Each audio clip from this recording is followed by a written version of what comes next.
instead to what they were saying. And I saw little incompatibility with my own ideas about jobs, fair wages, personal safety, and national strength, and ending want in a land of plenty.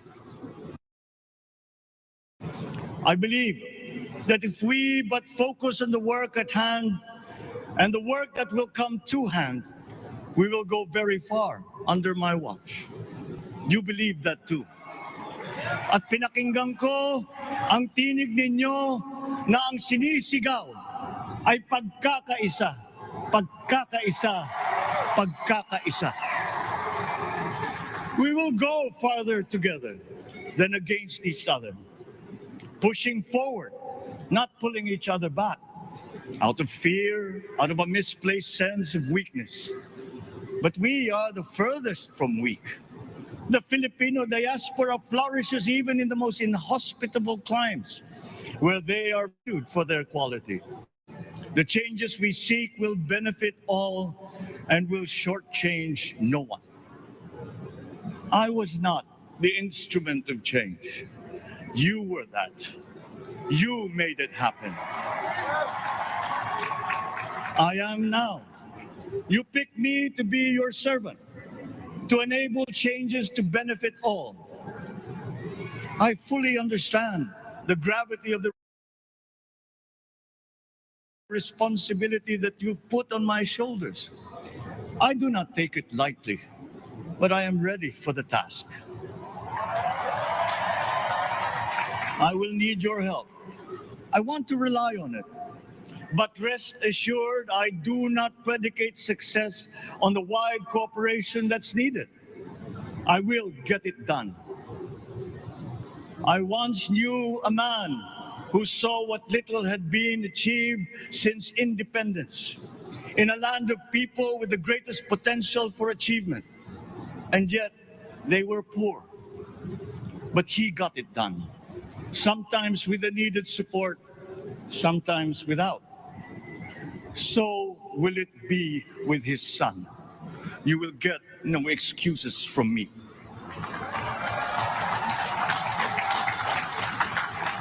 I am here not to talk about the past. I am here to tell you about our future.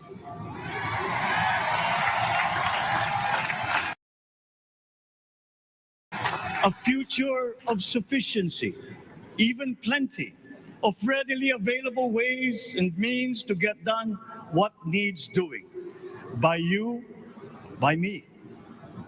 We do not look back, but ahead, up the road that we must take to a place better than the one we lost in the pandemic. Gains made and lost, opportunities missed, well-laid plans superseded by the pandemic. Indeed, ours was the fastest growing economy in ASEAN by ways now outdated. We shall be again by a radical change in the way the world must now work to recover what we have lost in that fire and move on from there. We face prospects of the spread of the war abroad, of which we are totally blameless. We seek friendship with all. But our countries like ours will bear the brunt of it. And if the great powers draw the wrong lessons from the ongoing tragedy in Ukraine, the same dark prospect of conflict will spread to our part of the world. Yet, there is more out there. Like going forward by new ways of doing that the pandemic forces to adopt. A stronger resilience, quicker adaptability. They are our best prevention. They are our best protection. Quiet reflection in a rough and tumble campaign of a breadth and intensity never experienced revealed some of them, such as a willingness to listen despite the noise, the hesitation to quarrel over differences, and to never ever give up hope of reconciliation. These gave me the peace to ponder deeper. There are hints of a road not taken that could get us out of here quicker. to something better, something less fragile. There is also what you, the people, did to cope. But this time, empowered by new techniques and more resources. You got by, getting some of what you needed with a massive government help. And for this, I thank my predecessor for the courage of his hard decisions. But there is a way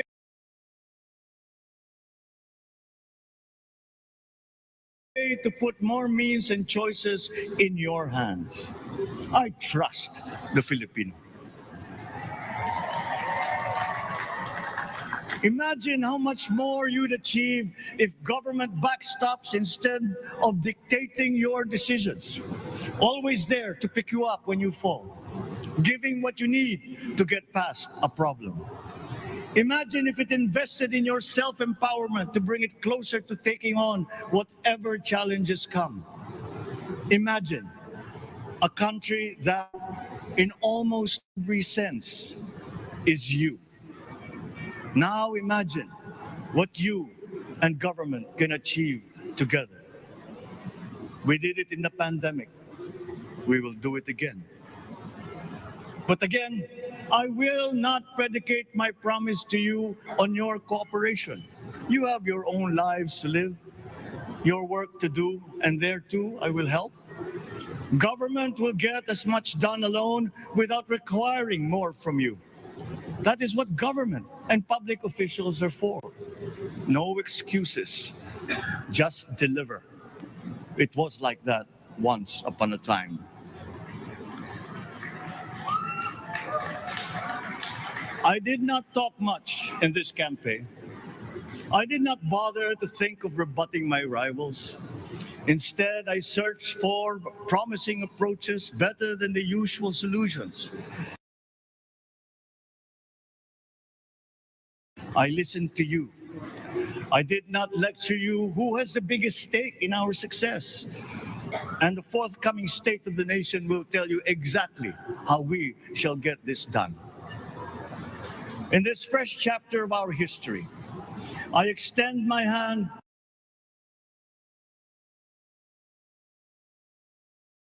to all Filipinos.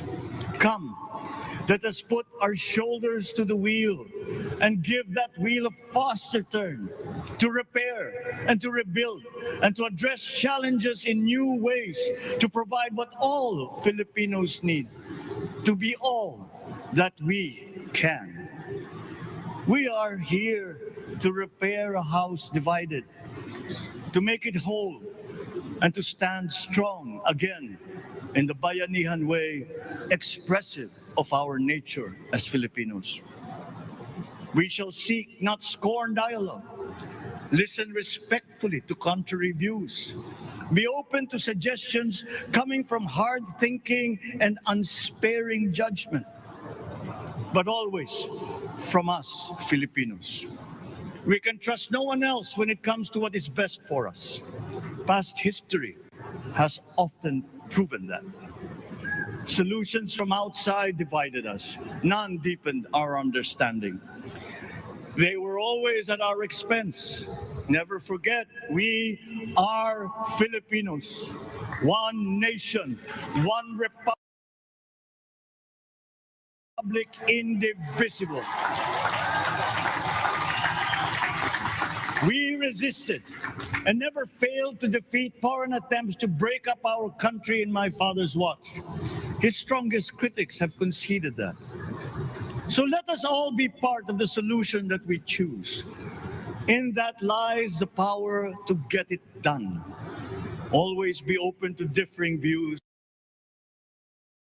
but ever united in our chosen goal. Never hesitating to change it, should it prove wanting. That is how agile, resilient republics are made. Our future we decide today. Yesterday cannot make that decision anymore, nor can tomorrow delay it. The sooner we start, the surer and quicker the prospect of achieving our future. These are troubling times. What's happening to others can happen to us, but it will not. We see what's happening. We are witness to how it is being stopped. And we have seen the glory that crowns struggle against all odds. Giving up is not an option. We've been through times of bitter division, but united, we came through to this when it shall begin again, but better. The campaigns I've run have taken me here where I stand today. I listened to you, and this is what I have heard. We all want peace in our land. You and your children want a good chance at a better life in a safer, more prosperous country. All that is within reach of a hard-working, warm, and giving race. Your dreams are mine. Pangarap nyo ay pangarap ko. How can we make them come true? How can we do it together? But I will take it as far as anyone with the same faith and commitment can, as if it depended entirely on himself. Sa pangarap na maging mapayapa ang ating bansa, ang pangarap nyo ay pangarap ko. Sa pangarap na maging maunlad ang ating bansa, ang pangarap nyo ay pangarap ko.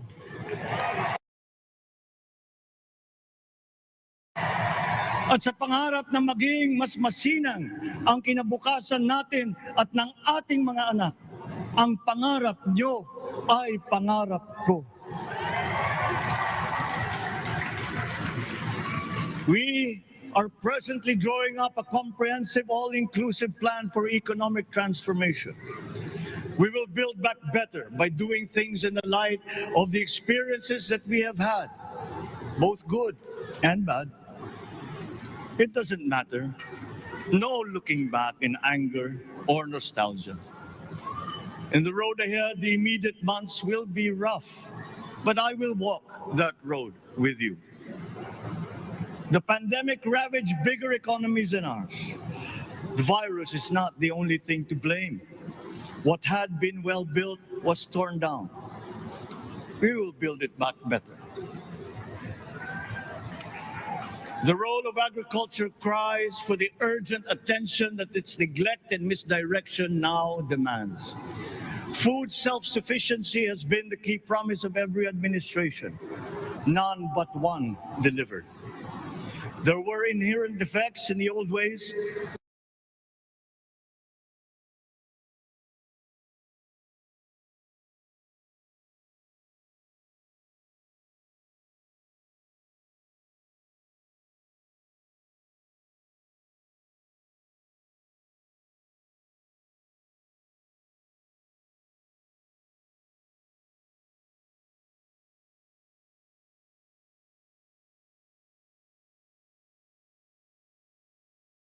And in recent ways too. The trade policy of competitive advantage made the case that when it comes to food sufficiency, a country should not produce, but import what other countries make more of and sell cheapest. Then came Ukraine. The most vulnerable when it comes to food are the countries furthest away from the conflict, those bearing no blame for provoking it. Yet they face the biggest risk of starvation. If financial aid is poured into them, though it never is, there is nothing to buy. Food is not just a trade commodity. Without it, people weaken and die. Societies come apart. It is more than a livelihood. It is an existential imperative and a moral one. An agriculture damaged and diminished by unfair competition will have a harder time or will have no prospects at all of recovering. Food sufficiency must get the preferential treatment the richest free trade countries always gave their agricultural sectors. Their policy boils down to don't do as we do. Do what we tell you to.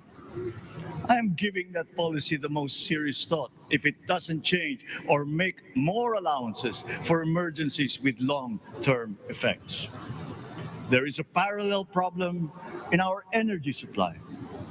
Sufficient fossil fuel-free technology for whole economies has yet to be invented. And it is not seriously tried by rich countries. Again, consider the response of the richest countries to the war in Ukraine.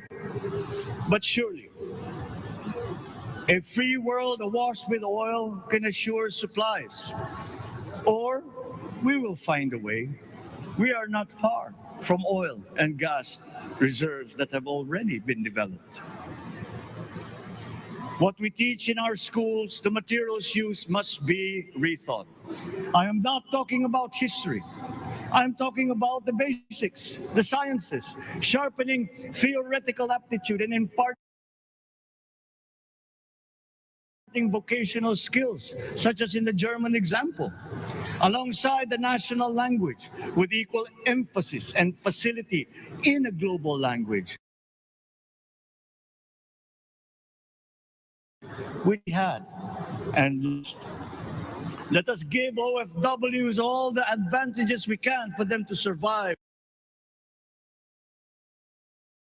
and to thrive. Our teachers from elementary up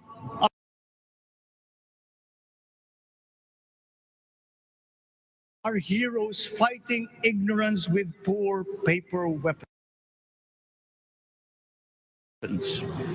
We are condemning the future of our race to menial occupations abroad. Then they are exploited by traffickers. Once we had an education system that prepared coming generations for more and better jobs. There is hope for a comeback. Vice President and soon-to-be Secretary of Education, Sara Duterte Carpio, will fit that mission to a T. We won't be caught unprepared, under-equipped, and understaffed to fight the next pandemic. To start with, we never got over the pandemic of poor, if any, free public health. The last major upgrade of a public health system, exemplified by the resources poured into PGH, predates the current shambles by 3 generations. Our nurses are the best in the world. They acquitted themselves with the highest distinction abroad, having suffered even the highest casualties. With the same exemplary dedication at home, they just got by. They are out there because we cannot pay them for the same risk and workload that we have back here. There will be changes starting tomorrow. I am confident because I have an OPLE in my cabinet. There were shortcomings in the COVID response. We will fix them out in the open. No more secrets in public health. Remember, I speak from experience. I was among the first to get COVID. It was not a walk in the park. My father built more and better roads, produced more rice than all administrations before his. President Rodrigo Roa Duterte built more and better than all the administrations succeeding my father's. Much has been built, and so well, that the economic dogma of dispersing industry to develop the least likely places has been upturned. Development was brought to them. Investors are now setting up industries along the promising routes built. And yet, the potential of this country is not exhausted. Following these giant steps, we will continue to build. I will complete on schedule the projects that have been started. I'm not interested in taking credit. I want to build on success that's already happening. We will be presenting the public with a comprehensive infrastructure plan. 6 years could be just about enough time. No part of our country will be neglected. Progress will be made wherever there are Filipinos, so no investment is wasted. The recovery of Philippine tourism, with its emphasis on accessing nature's beauty, I am sure will exceed expectations. And bigger is not always better, but there's something to be said for economies of scale. And yet the country invites investments in fast-rising industries with quick returns and inflicts irreparable damage for future generations. We have yet to see large-scale practical solutions to pollution, though some are beginning to emerge. But there are tried and proven new ways of mitigation. Blades have been turning over the sand dunes of Ilocos Norte, harnessing a power all around, but unseen, long before this day. I built them. The rich world talks a great deal, but does a lot less about it than those with much less, but who suffer more death and destruction from climate change and lack of adaptation. We will look to our partners and friends to help the Philippines, who, despite having a very small carbon footprint, is at the highest risk. First, spare victims, then help them recover, and move on to lessen the harmful impact of climate change. We too have our part to play. We are the third biggest plastics polluter in the world, but we won't shirk from that responsibility. We will clean up. You will not be disappointed, so do not be afraid. With every difficult decision that I must make, I will keep foremost in my heart and in my mind the debt of gratitude I owe you for the honor and responsibility that you have conferred on me.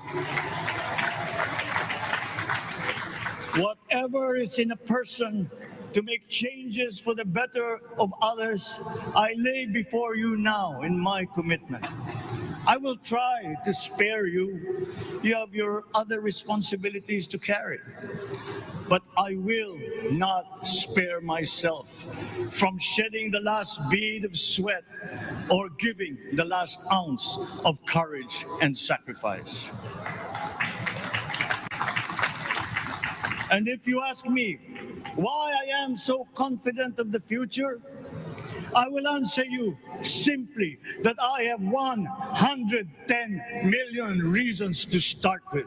Such is my faith in the Filipino.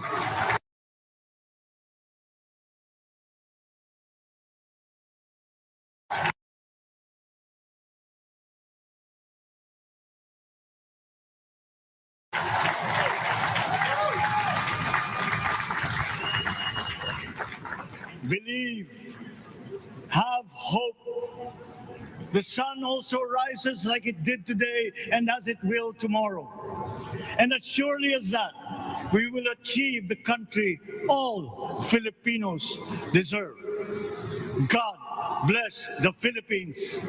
God bless our work. Maraming salamat po sa inyong lahat. Mabuhay ang Pilipinas. Magandang tanghali po.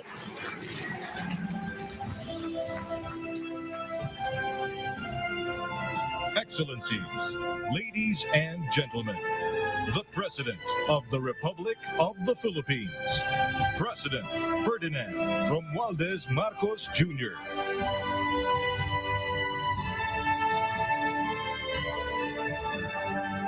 We will now have a photo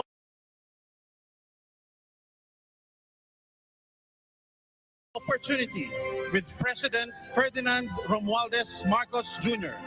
May we invite the first family on stage. First Lady Liza Araneta Marcos, Ferdinand Alexander Sandro Marcos, Joseph Simon Marcos, and William Vincent Marcos.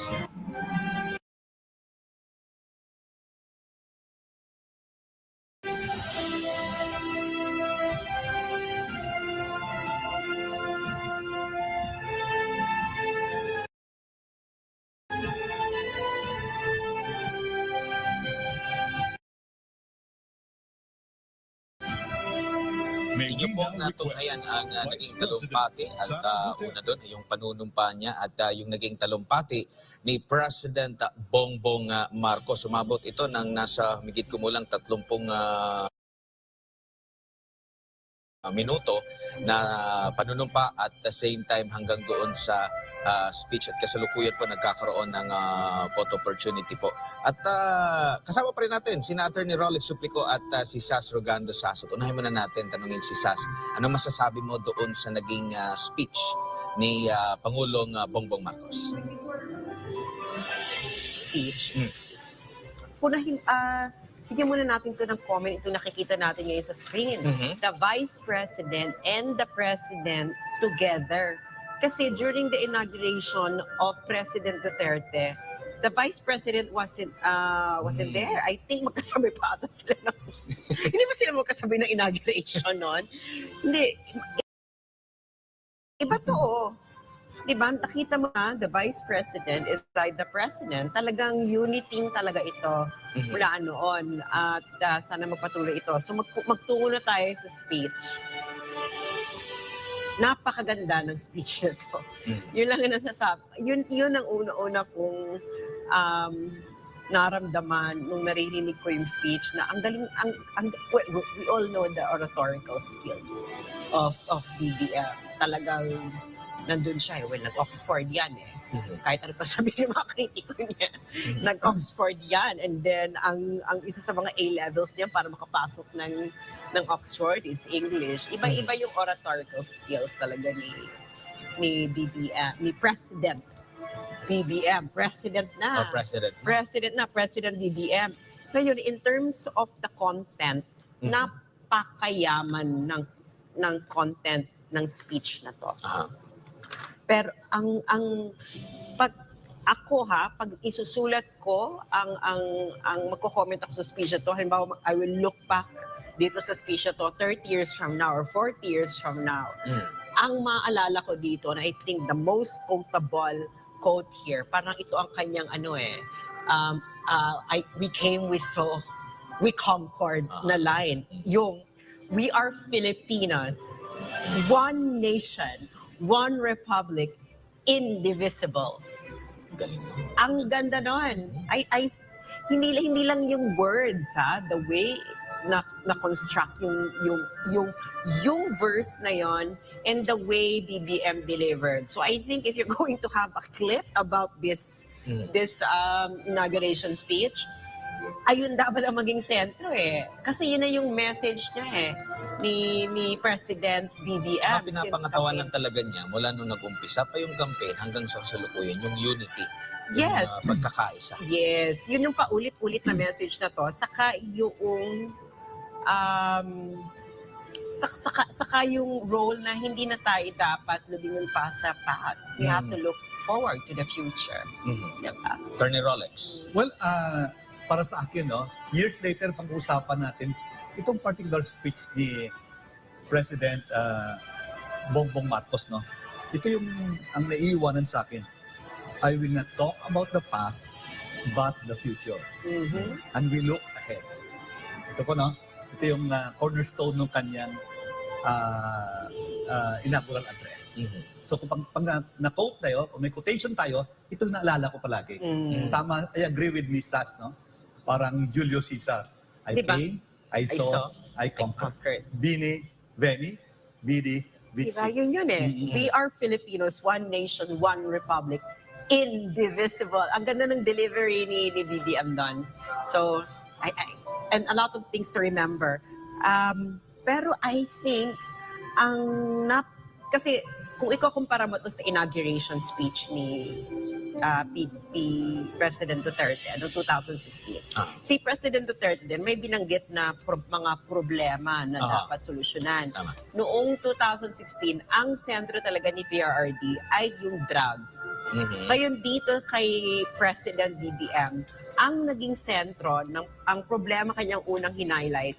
Actually, marami siyang highlight, pero ang una-una niyang binanggit is yung issue ng food self-sufficiency. Diba? At meron siyang maganda dito message. Hinighlight niya yung gawain ng mga mayayamang bansa na nagsasubsidize ng kanilang agriculture. Tapos, syempre may sense of protectionism doon, di ba? Pero, pag ibang bansa yung gagawa nun, aangal sila, i-raise nila yung World Trade Organization. Kaya ang sabi dito kay President BBM, na itong mga bansa nito, ang kanilang polisiya is, don't do as we do, but do as we say. Diba? Or don't do as we did. Ganyan. Kasi nga, yan yung tinatawag na phenomena na kicking the ladder. Kung ano yung mga pulisiyang nakapagtulong sa mga bansang itong para umangat. Ngayon, ipinagkakait nila ito sa mga bansang pa-develop pala, katulad ng Pilipinas. At ang ganda at maganda na isinama yan ni President BBM. And lastly, ang isa pang maganda para sa akin dito na tatatak din is yung sinabi niya na walang makakatulong sa atin, kundi tayo lang. I don't know the exact terms, pero ganun yun. At hindi natin kailangan kumuha ng solusyon externally kasi it failed us, just like what happened to us in us. Malalim yun, ha? Malalim yun. And that, for me, signifies his foreign policy. Attorney. Okay, hindi pa natin mabilang po kung ilan yung ginamit na pananalita or words, no? But in the past, ang presidential addresses, binibilang po ang salita na binibitawan ng bagong Pangulo. So si Presidente Ramos, no? 2,356 words.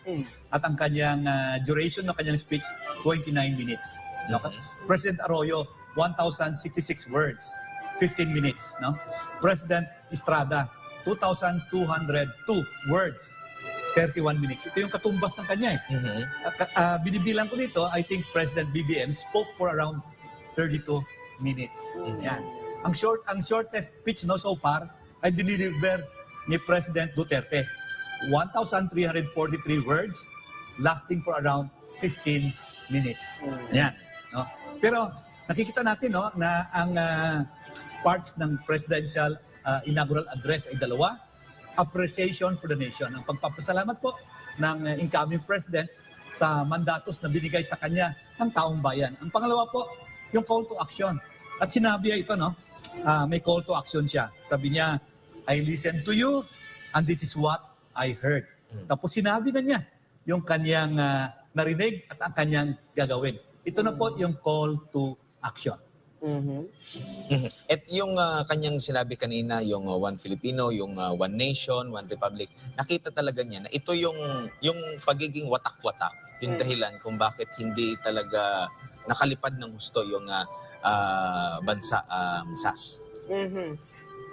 Ito na yung message niya eh. You know, we are Filipinos, one nation, one republic, indivisible. Napakalaman nitong, imagine, ito ay 1, 2, 3, 4, 5, 6, 7 words.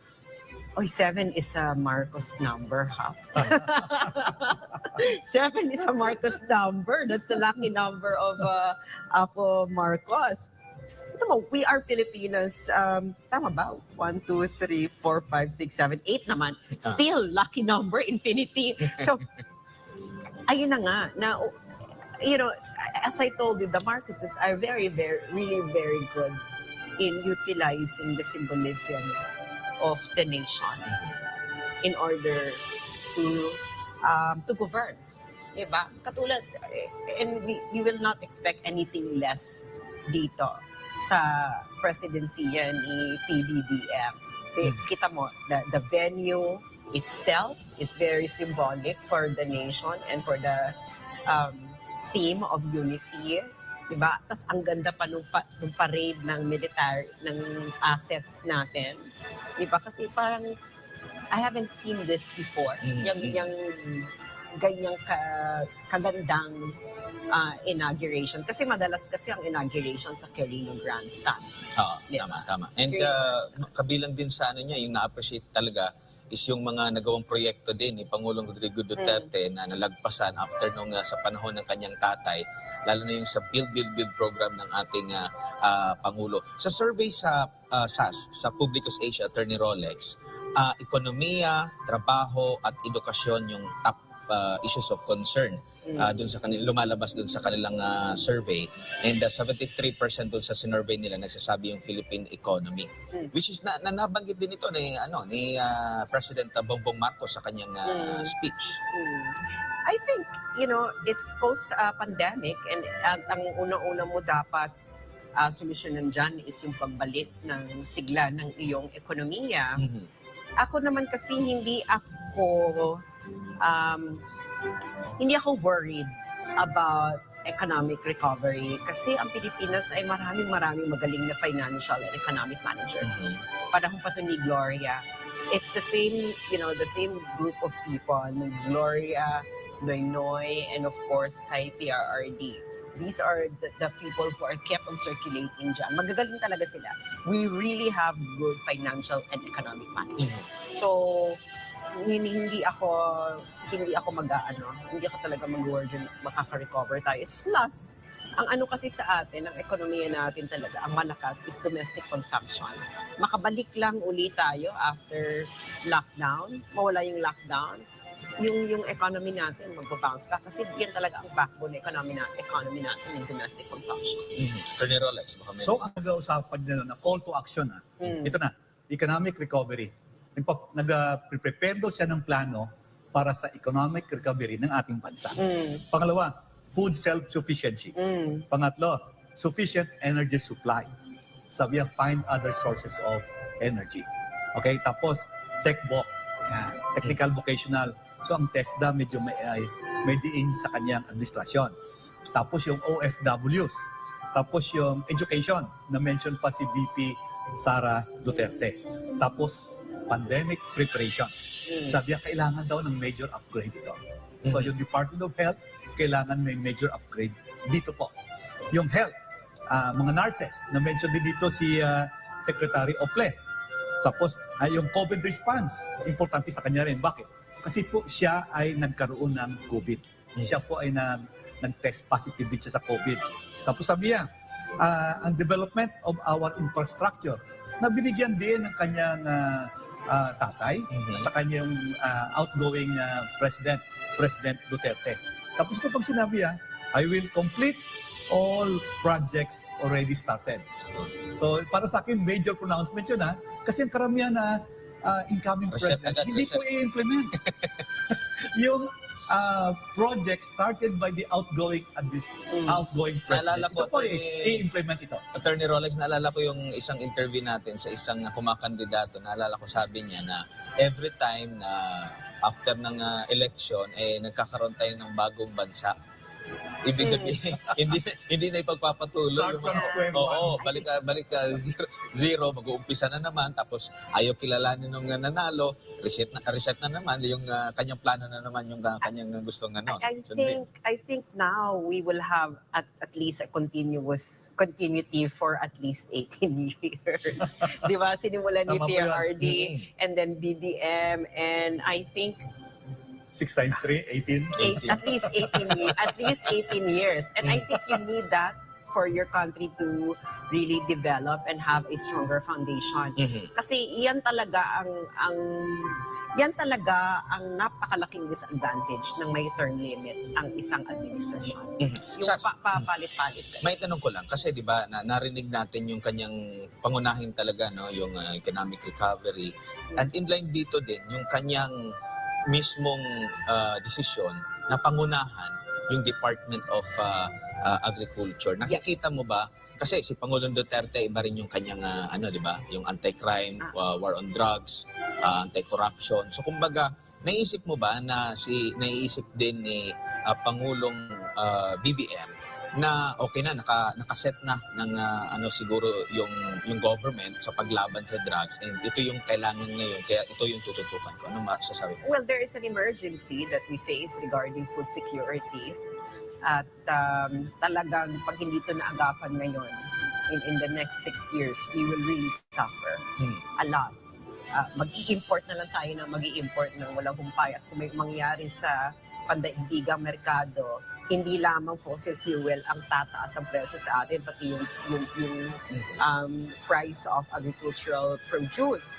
Kaya maganda na inupuan niya itong Department of Agriculture kasi nga, papaano nga naman haharangin ng Kongreso at Senado ang mga reformang gusto gawin ng DOA Secretary, Presidente, yung Presidente yung nakaupo dyan. At idadaglag lang ako din sa sinabi ni Attorney Rex Suplico about yun sa pag-highlight ng education.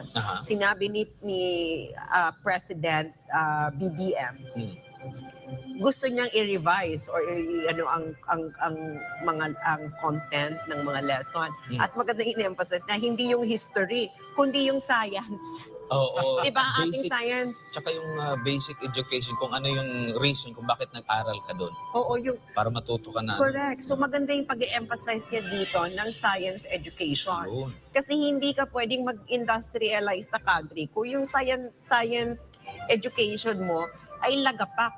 Kaya nga, tama yung hinala ko na this president will be a modernizer.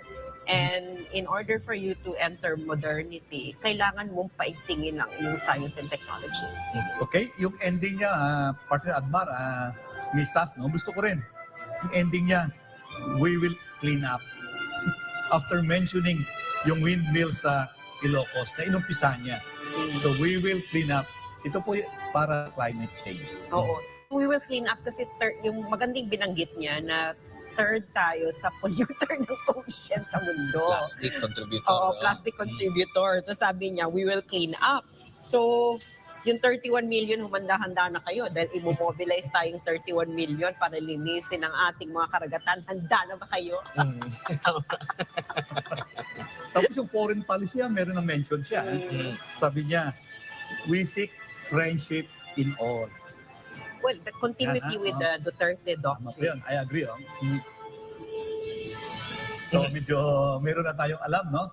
Na ito po yung hallmark ng foreign policy ng incoming president. Okay. Friendship with everyone. After doon sa mga events sa National Museum ay babalik ang si Pangulong BBM doon sa sa Malacanang naman dahil meron ding activity doon. Na gagawin. Okay. And meron din siyang sinabi SAS na kumbaga yung sa kumpletong detalye ay magbabanggit siya sa kanyang SONA mismo. Sa first State of the Nation Sa first State of the Nation address niya para doon mas maipaliwanag niya ng lubusan kasi medyo mas mahaba-haba yung speeches niya doon kung ano ang kanyang plano pa na detalyado talagang plano dito sa mga nabanggit niya sa kanyang mga speeches.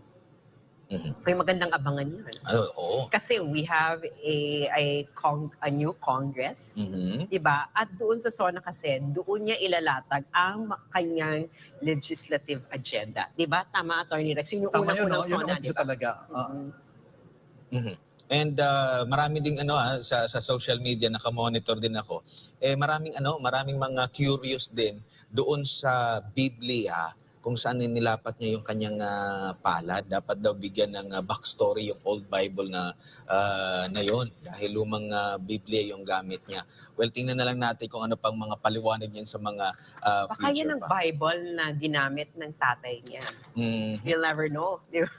Oo. Okay. Samantala, tuloy-tuloy pa rin po yung ating coverage sa ating sa SMNA News po hinggil po sa mga pangyayari po ngayon na meron na tayong bagong Pangulo. Ika-17 ito na Pangulo. And si Vice President Sara ay ika-15, tama ba? Ika-15 or 16? Ika-15 na Pangulo, hindi sabay yung So, meron na tayong bagong set, no? Kaninang alas 12:01. Lahat yan na Attorney Rolex, pati yung mga mga congressman, mga senador, bago na. Simula kaninang alas 12:01 ng tanghali. Well, Partner Admar, no? In 1965, sa first inauguration ni President Ferdinand Marcos Sr., gumamit po siya ng dalawang Biblia. Okay. One owned by his father, Mariano Marcos, and the other given by his wife, First Lady Imelda Romualdez Marcos. Ito naman, si President Corazon Aquino naman, ay gumamit ng family Bible. Nagaling naman sa kanyang mother, si Aurora Aquino. No? Ang nanay po ni Ninoy Aquino. That same Bible was used in 2010 by President Benigno Aquino II, yung number 15. President ng Pilipinas. In 2004 naman, si President Gloria Macapagal Arroyo gumamit naman ng Biblia owned by her father, former President Diosdado Macapagal. Nang siya po nanungkulan naman o nanumpa noong 1961. Ayan. Yung pala ang mga backstory tungkol sa Bible. Oo, tsaka ito pa yung kanina na pag-usapan natin, 'di ba? Nagtanong ako sa iyo, attorney, kung meron bang yung outgoing president na dumalo rin sa mismong inaugurasyon ng incoming president. Well, dalawa lamang ang dumalo sa inauguration ng kanilang successors. Una, si President Corazon Aquino. Instead na umalis po, siya po ay dumalo sa inaugural rites ni President Fidel Ramos. Yung pangalawa naman ay si President Fidel Ramos mismo, nang siya po ay dumalo sa inaugural rites ni President Joseph Estrada. Pero ito, hindi na pumunta si PRRD, saka hindi naman pupunta talaga dapat ang mga previous presidents sa inauguration, no? Kasi that's the limelight of the new president. Saka, di ba, meron niyang policy na pag tapos na yung term mo, dapat, fade into the background. Di ba? And let the new star shine. Di ba? Kasi yung last year, yung kay President Duterte kasi, ang daming, alam mo yun, nandiyan na yung araw. Ang dami pa rin mga bituin na gustong magningning kahit nandiyan na yung araw. Oo. Tapos, ang ngayon is, kumbaga, may say pa rin si Pangulong Duterte at makakatulong pa rin si Pangulong Duterte if ever na kailangan yung kanyang advice. Kasi nga, sa mga lumalabas na survey, sa kanyang approval, trust rating, napakataas pa rin po. So every time na meron siguro sabihin pa rin, napaka-relevant pa rin ng kanyang mga sasabihin, lalo na syempre nandyan siya, dumaan siya sa napakaraming mga pagsubok, no? O, kumbaga yung mga hindi inaasahang pagsubok along the way, kasi sino ba naman ang mag-aakala na tatamaan tayo ng pandemya, yung krisis sa Ukraine at Russia, nandun pa yung pag-atake ng Maute, kasi ang alam yung ISIS, tapos ang alam lang kasi is yung war on drugs, tsaka yung corruption lang talaga, doon lang talaga nakatutok. Tapos may mga sorpresa, mga challenge siya, Sas. You know, I think, Admar, kung isa pa tayong bansa sa Europa, si PRRD is like our king. He for me, he now symbolizes yung unity ng bansa. Kasi you led, para siyang wartime president, di ba, na who led the country to victory sa isang war. Pero ang war kasi natin, hindi yung gera sa bansa, kundi yung pandemic. And then he led us through that crisis and quite well. Especially na given the foundation of our government in handling crisis like this is not there. Pero his government really ushered us through. So I think kung may mga sigalot sa loob ng gobyerno nga ito, I think the Filipino people would look for the words in wisdom of President Duterte in order to solve any disunity that would happen.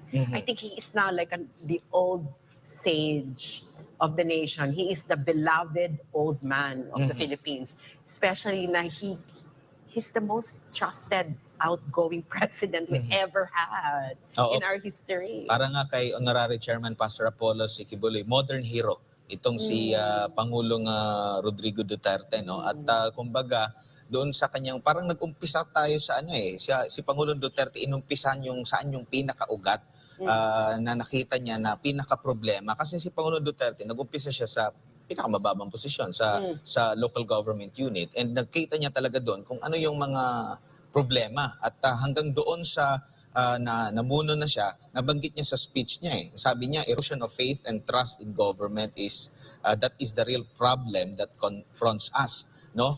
Yung iba pa diyan, kalaban niya mismo. Sabi niya, ang pinakamahirap yung kinalaban mo mismo yung gobyerno, kasi nandiyan yung mga kalaban pala. Kaya hindi masawata yung mga kalaban ng gobyerno, kasi yung mga gobyerno mismo ay kalaban din. So yun yung naging problema. Nung nanalo si PRRD, I think his government could be classified as the birth of a new republic. Kasi ang dami niyang, he demolished a lot old practices. Kung hindi man lang tuluyang nawasak yon, he started, putting cracks on that wall during the last 6 years of his presidency. I think wala tayong term limit. He could have done more. And of course, we have 6 years of term limit. So nakita talaga niya yan. At ang maganda kasi dito, PRRD came from Mindanao, which is a very neglected region in our country. And he's the first president that came from Mindanao. Dahil sa kanya nagkaroon ng attention ang Mindanao, nasolusyonan bigla ang maraming bagay sa Mindanao. Di ba? Nagkaroon ng martial law sa Mindanao, na ayos yung Mindanao na compared Ang maingay lang before. naman yung taga rito eh. Taga Manila. Pero yung taga Mindanao, hindi naman sila nag-iingay, wala nagre-reklamo. namang problema sa Mindanao yung nangyari, di ba? And I think, PRRD would not be the last Mindanaoan president. I think we just have a break. 6 years break, and after that, Mindanao ulit. Tama. Kaya Attorney Rolex, ito lang. Kasi napakataas sa survey ni Pangulong Rodrigo Duterte. Kumbaga, tinitingala pa rin si Pangulong Rodrigo Duterte doon sa estilo ng kanyang leadership. No, ngayon nakapag-set, sabi ng mga analyst, nakapag-set ng mataas na standard talaga si Pangulong Duterte. Isa ito sa maging challenge din ng sunod na administrasyon. Nakikita mo rin ba yan, Attorney Rolex? Well, nakikita ko yan. No? Ang role ni PRRD o ni President Duterte ay siya po yung bato na angkor ng umpisa ng administrasyon ni BBM. Normal yun, no? As you take the steps, nagkukonsulta ka doon sa previous president until such time na ikaw na lang. So sa umpisa, tatawagan niya, kukonsultahin niya, meeting sila para malaman kung ano ba gagawin dito. Especially so na ang pronouncement niya, I will complete projects already started. So importante ito. So may continuity talaga, nangangako ng, talaga naman, kaya naman binoto si BBM kasi he best represents continuity, di ba, among all the candidates. Ito yung eksaktong sinabi ni President Bongbong Marcos. I will complete on schedule the projects that have been started. I am not interested in taking credit. I want to build on success that is already happening. Which is, dapat naman kasi talaga ganon. It's not... It's the project of the government. It's not really your project, but the government as a whole. Ito naman, meron pang sinabi si PBBM kanina sa speech. If you ask me why I am so confident of the future, I will answer you simply that I have 110 million reasons to start with such my faith in the Filipino. Yun. Yung, magaling talaga tong speech na to. I applaud the scriptwriter, speechwriter. Thank you so much. You gave us this gem of a speech. Diba? Hindi ko talaga makakalimutan yung We Are Filipinas, One Nation, One Republic, Indivisible. I think dapat itong pagawa ng billboard dyan sa EDSA at nang maalala ito ng mga Pilipino every day. Kailangan natin ng pagkakaisa. Oo, ang ganda. This is like the Julius Caesar moment. No? Oo, kasi alam mo naman, nung panahon ng kampanya, nung panahon ng eleksyon, nauso yung cancel culture. Kumbaga, sabi nga nila, dapat mawala na yun. Kaya nga, ito yung naging panawagan ni Pangulong Bongbong Marcos. Meron pa siyang speech, Attorney Rolex, and sabi pa niya dito, sa pangarap na maging mapayapang ating bansa, ang pangarap nyo ay pangarap ko. Sa pangarap na maging maunlad ang ating bansa, ang pangarap nyo ay pangarap ko. At sa pangarap na maging masinang ang kinabukasan ng ating mga anak, ang pangarap nyo ay pangarap ko. 3 beses sinulit, no? Yan, no? In fact, meron itong opening lines na gustong-gusto ko. You, the people, have spoken, and it is resounding. 31 million eh. Ang lamang is 16 million, di ba? So, you, the people, have spoken, and it is resounding. Yan ang mandate na bit-bit ni President BBM. Papasok siya ng Malacanang. Meron pa siyang sinabi dito, SAS and attorney. Sabi niya, we are here to repair a house divided, to make it whole again, and to stand strong again in the bayanihan way expressive of out nature as Filipinos. We shall seek not scorn dialogues, listen respectfully to contrary views, be open to suggestions coming from hard thinking and sparing judgment, but always from us Filipinos. We can trust no one else Yan. when it comes to what is best for For us. us. Hindi tayo, hindi. Ayun na nga yung sinabi niya, di ba? That's a foreign policy line. We can trust no one else to determine our interests. Yun. Parang ganun yan eh. At may dinagdag yan dyan eh. Na, and based on our past experience, totoo ito. And parang naalala ko tuloy yung tinanong ko kay President BBM now. Oh my God, what an honor, no? No, Attorney Rex Suplico, now we grilled Rolex. the Rex Tama, Rolex. Attorney Rolex na we grilled the future, the president, the historic So the majority big elected president. Kasi yun ang tinanong ko sa kanya noon eh, na in the past na walang ang Pilipinas ay wala na parati na lang siyang sumasabay sa alon ng kung sino mo makapangyarihang bansa. So ang ganda ng line na yan. I really love that line. So yung speechwriter, mabuhay ka. Thank you for this gem of a speech. Kasi it's really important na yung oratorical skills ng iyong mga pinuno. Diba? Kasi you are a democracy and democracy is based on speech. Diba? Hindi lang sa action. Of course, it's also based on action. But before you act, you have to speak. Diba? Yung hindi ko ma-compose yung line niya na ganito, Partner Admara, imagine a country that is you. Imagine what we can achieve together. Hindi ko malaman kung saan banda yun. Sinabi ito, na-record ko sa aking notes eh. Ang paulit nga yan, attorney. Nalala ko John Lennon eh. Imagine I think hindi malayong maging John Lennon yan kasi favorite ni BBM ang Beatles eh. Ni President BBM ang Beatles.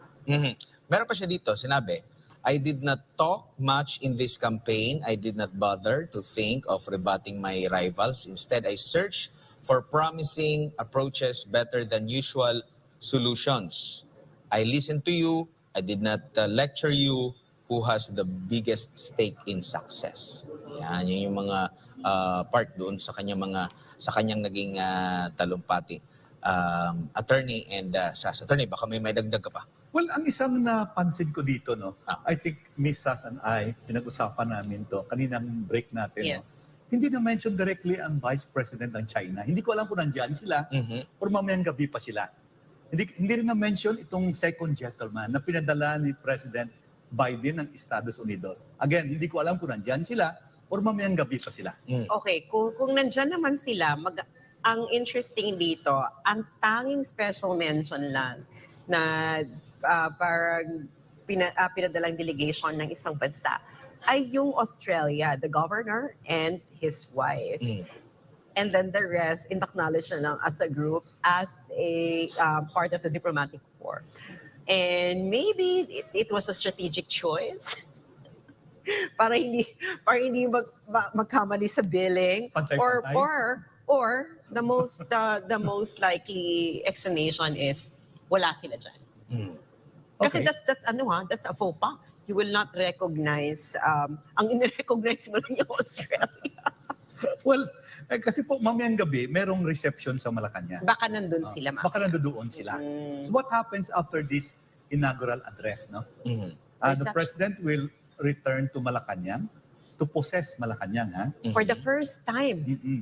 So aakyat siya sa grand staircase. Okay, past yung picture, yung painting ni Juan Luna, the Blood Compact. Lalakad siya sa hallway na merong portraits of the past presidents. Tapos dadaan po siya doon sa table na binigay kay Manuel L. Quezon ng mga priso sa New Bilibid prisons. Pagkatapos po mag-hold siya ng first cabinet meeting. Yan po, kasama na yung mga bagong cabinet secretaries na nominated ni President BBM. Ito pa yung isa pa sa sinabi niya, I'm here not to talk about the past. I'm here to tell you about the future. A future of sufficiency, even plenty of readily available ways and means to get done what needs doing by you by me. We do not look back but ahead. Kumbaga move on at tingnan yung future kasi alam natin yung nakaamba. Actually, nangyayari na nga yung food crisis, yung economic crisis natin na ngayon marami nang umaaray. Itong pagtaas ng presyo ng produktong petrolyo, may domino effect na yan.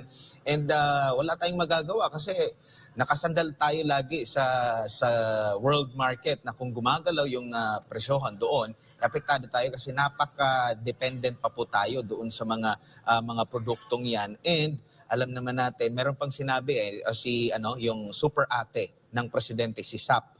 Si Senator Amy Marcos, ang sabi pa nga niya, ang kanyang pinangangambahan yung itong future nga dahil sa global food crisis, dahil yung mga bansa kung saan tayo nakadepende rin, ay ito rin yung iniisip. At syempre, hininto na nila yung pag-export din. So, saan pa tayo mag-i-import ngayon kung yung mismo mga bansang sinasandalan natin ay nakapag-decide na, sige, tiyakin muna natin yung ating bansa ngayon. Baka maubusan tayo ng pagkain. Yeah, exactly.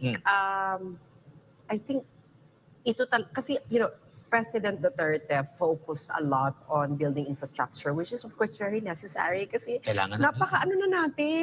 napaka-super late na natin sa infrastructure development. Super. Yung ibang administration, iba yung tinutukan eh. Ano ba tinutukan nila? Yung paghahabol doon sa mga kaaway din nila. Napag-iwanan yung welfare ng taong bayan. Kaya tama sila eh. A lot of our infrastructure plan na pinapatupad, karamihan dito na laid down na ito nung panahon ni Pangulong Marcos the First. Ang ganda nung gano'n, no? First. Senior na lang. Senior. The first, parang king, di ba? Mm. Ni President Marcos Senior. Di ba? Yung LRT, yung even the subway, even yung highway connecting Luzon, Visayas, Mindanao. These were all part of the master plan nung panahon ni President Marcos Sr. Can you imagine kung isinantabi mo lang sana yung hate at itinuloy mo itong mga infrastructure, siguro mas naunahan pa natin siguro yung Thailand sa pag-develop ng infrastructure. Pero I think it's really about time na itodo nyo na yan kasi nakakahiya. Lalo na pag pumiyahe sa ibang bansa tapos i-compare niyo yung Pilipinas na parang iisipin nyo talaga anong ginawa ng mga ito in the last 36 years. Parang ang pinagkakabalan ata nila SAS and Attorney Rolex, yung kung ano yung tatatak sa tao, yung makikredit sa kanila talaga. Kaya kung may magandang nagawa, yung kanilang pinalitan, ang mangyayari parang, hindi, si ano yung makikilala nun. Gusto ko, ako yung makikilala. Pero para sa tao naman, kung meron kang ginawang tama at ginawang makakabenepisyo sa tao, kikilalanin ka eh. Kung ikaw yung nag-implement noon, kung ipinagpatuloy ba yun. Si Pangulong Duterte, hindi siya naging ganun, di ba? Kumbaga, kung may proyekto si Pangulong Noynoy Aquino noon, pinagpatuloy niya. No? Ay pinagpatuloy pa rin niya kasi kumbaga, maganda yan eh. Nag-accelan tayo ng pera. Every time na, i-cancel natin yan. Hindi ko dadagdagan, hindi ko paglalaanan yan ng pondo. Ganun din, si Pangulong Bongbong Marcos sabi niya, hindi ko habol yung credit. Gusto ko matapos kung ano yung nakabenepisyo na sa taong bayan. Bakit ka naman kasi pa maghahabol ng credit? Makakalimutan ka rin naman ng tao. Tama. Makakalimutan ka rin ng tao. No one will remember what you did, di ba? The infrastructure will stand, except of course, kung talagang super dramatic yung ginawa mo. Or lalagyan mo ng pangalan mo. Di ba? Yung pangalan mo yung highway, yung airport. Mag-e-effort through the efforts of... Pero the people do not care anymore about who builds it. Ang uhaw na uhaw ngayon ang tao sa kung anong gagamitin nila dahil na talaga, sobrang layo na ng tinakbo ng ibang bansa, lalo na dito sa Southeast Asia kaysa sa atin. Diba, can you imagine, Vietnam? Iba na yung development ng Vietnam. Pag pumunta ka ng Vietnam compared sa atin, mas nakakaangat tayo sa Vietnam before. So, sabi nga, tinuturuan lang natin na noon para makapagtanim sila. Ngayon, yung tinuruan natin, doon na tayo kumukuha ng pagkain natin. Saka yung sa food sufficiency like for example, kung bakit yung magiging crisis. Yung mga, kasi diba, usually ang farming kasi, minamana yan eh. That's a heritage profession. Diba? Legacy profession yan. Kung anong yung farmers, ipapamana niya sa mga anak niya. Ngayon, parang nagkukulang na ata tayo sa ganon. Kasi karamihan ng mga anak ng mga farmers, parang ayaw na nilang mag-farming. So, anong nangyayari? They go to other industry. So, ngayon, sino na ngayon magpa-farm? Mhm. So, I think, ang maganda dito, the President BBM, the Ilocos Norte, is known to have a program in their state university, in their provincial university, that's centered on agriculture. Na talagang they make agriculture sexy. Mhm. Alam mo yun? Na it's something na just like what other countries do, na it's a good job, it's an important job, and it's necessary for nation building, agricultural sector. So maganda na ang presidente ang nakaupo sa DOA. Mhm. Okay, samantala no, bago lang tayo mag-wrap up dahil may kapapasok lang na balita sa official Facebook page ito, Attorney Rolex and SAS ni Rolando Nonoy Andaya Jr., dating member ng House of Representatives. Sinasabi dito na si Representative Rolando Nonoy Andaya Jr. ay namatay kaninang June 3. Ngayon lang umaga po mga kapartner. No? Basahin ko lang itong nasa post ito sa page. With deep grief and sadness, we announce the untimely death of our father, former member of the House of Representatives Rolando Nonoy Andaya Jr. this morning, June 30, 2022. We request for your fervent prayers for eternal repose and allow us, his family, to grieve privately our loss. Thank you very much, Ranton and Katrina Andaya. Ayan, so Condolence po. Oo. Yan, dating mambabatas po yan dyan sa Bicol Region. Samantala, tuloy-tuloy pa rin ang pagtutok ng SMNI News Channel. Maraming salamat, Attorney Rolex Suplico, and kay Sas Rogando Sasot. Abangan nyo si Sas every Sabado sa kanyang programang Statecraft, and si Attorney Rolex Suplico naman sa Itanong Mo kay Panyero. Huwag po kayong bibitaw dahil meron pang tuloy-tuloy pa rin tayo dito sa ating pagtutok. Makakasama nyo maya-maya si Jade Calabroso and partner Mike Abe. Maraming salamat po sa inyong pagsubaybay sa ngalan po